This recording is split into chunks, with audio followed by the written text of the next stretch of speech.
Il a hésité longuement avant d'accepter que le titre Love Generation soit utilisé pour le générique de la Star Academy. Mais force est de constater que, depuis, la carrière de Bob Sinclair a pris un vrai tournant. Pam, pam, papapam. Le générique retentit tous les jours sur TF1.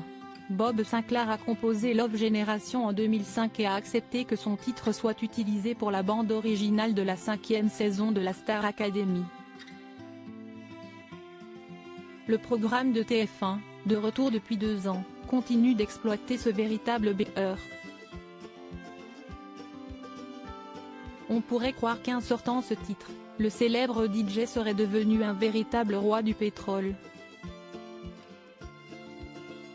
Mais pas tant.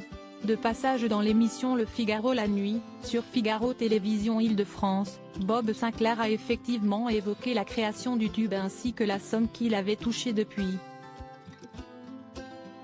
Love Generation est un succès, bien sûr, mais le DJ n'est pas le seul, en vérité, à avoir travaillé dessus. Et il ne touche désormais que des droits d'auteur quand le son passe à la télévision. Ce n'est pas énorme car la musique est fractionnée, il n'utilise que 30 secondes sur les 3 minutes de morceau, a précisé le père de Paloma et Raphaël.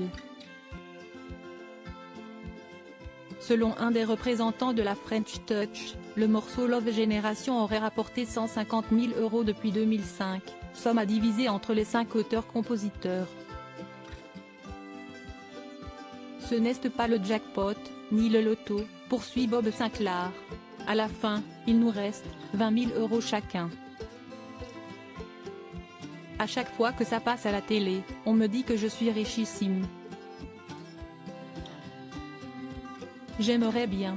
Si Pascal Nègre, ancien patron d'Universal Music France, qu'il avait appelé pour lui demander l'autorisation morale d'utiliser le titre Love Generation. Et Bob Sinclair avait tout simplement refusé. Je lui dis, Star Academy? Mais tu es un fou. Jamais de la vie. D'où je viens, je ne peux pas. Qu'une émission de télé-réalité utilise ma musique, je dis non. Si est impossible, se souvient-il. Il est pourtant loin de regretter sa décision, si est la clé du basculement de mon succès aujourd'hui, admet-il volontiers.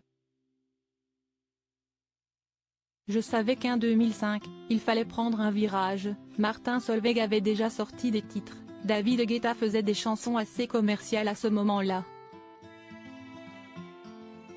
Je sentais la scène électro changer. Tout devenait un peu commercial.